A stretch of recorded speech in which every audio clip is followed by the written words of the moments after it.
Ses partenaires, c'est le meilleur passeur du championnat. Ludovic Duchesne et Mathieu Darnon vous font découvrir ce futur grand du foot français.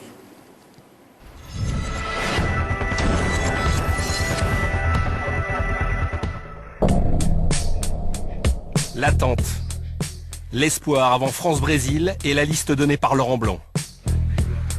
Milieu de terrain, Yohan Cabaye, Abou Djabi, Alou Diarra, Yohan Kourcuff, Yann Nvila, Blaise Matuidi. Réunis chez Riyad Boudbouz, son coéquipier, la jeune classe socialienne fait corps autour de son meneur. Ça aurait été une surprise que j'y sois, maintenant c'est normal. C'est à moi de continuer à travailler et peut-être un jour j'y serai. Raté, Martin n'est pas au rendez-vous de l'équipe de France, mais il prend date avec le sélectionneur. C'est un jeune joueur, talentueux, qui continue les prestations qu'il est en train de faire avec son club. C'est tout le message que je lui passe. Brillant encore une fois contre Marseille hier soir, Marvin Martin est devenu en 1 an et demi de Ligue 1 le meilleur passeur du championnat. Pur produit de la formation socialienne, il fait ses classes ici au château de Céloncourt. Remarqué en 2007 en gagnant la Coupe Gambardella, l'équivalent de la Coupe de France Junior, Martin est déjà capitaine de cette génération, en or. Surtout, il a toujours cru beaucoup en lui, beaucoup travaillé. Parce que c'est peut-être sa plus grande force, c'est ça, quoi. C'est de vouloir réussir et de faire tout ce qu'il faut pour. Désigné meilleur club de jeunes, Sochaux a toujours été un tremplin vers le plus haut niveau. Et le dernier sélectionné en équipe de France a porté le maillot sochalien. C'est Benoît Pedretti. Je suis quelqu'un d'ambitieux et ce qu'a fait Pedretti c'est très bien et c'est beaucoup, mais j'espère en tout cas faire mieux. Passe-partout, Martin mène le jeu d'une bande de gamins. Son relais préféré, Riyad Boudbouz, une passe toutes les 6 minutes sur le terrain. Les deux hommes sont inséparables. Quand on fait pas les choses à sa manière, des fois il bouge, il fait un peu la tête. Il est comme ça. Mais c'est la famille, famille à bloc. Et quand par exemple je fais un truc qu'il aime pas, il me gronde un peu comme mon grand frère. Il fait le grand frère. T'es le grand frère ou pas? Dis la vérité. Mais j'essaye, parce que des fois vous partez un peu... À 23 ans tout juste, Martin est le leader technique de son équipe, le grand animateur et distributeur de la deuxième attaque de Ligue 1.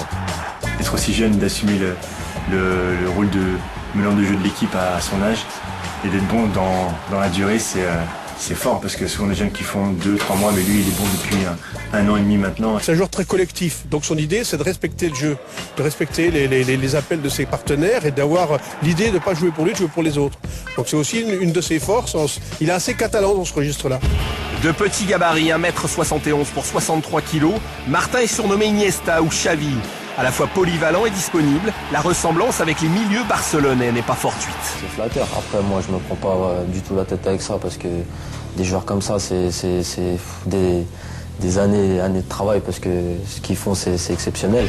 Suivi par Lille, le Paris Saint-Germain ou encore le Milan AC, Marvin Martin, joueur de passe, devrait bientôt s'arrêter dans un grand club. Il va arriver peut-être à 15 ou 16 passes et à partir de là, toute l'Europe va s'intéresser à lui parce que c'est des statistiques hors normes, sachant qu'habituellement, le meilleur dans le championnat de France, il est autour de 10-12, quoi. Voilà,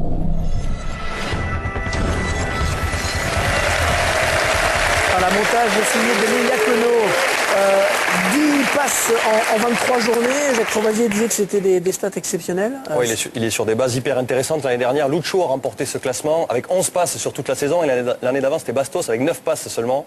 Donc effectivement, il pourrait arriver 15, 16, 17. 10 pour l'instant. S'il continue comme ça. Ouais, à l'intersaison, on a beaucoup montré du doigt les centres de formation avec les échecs du football français en disant qu'on faisait confiance qu'à des grands gabarits, qu'à des joueurs puissants.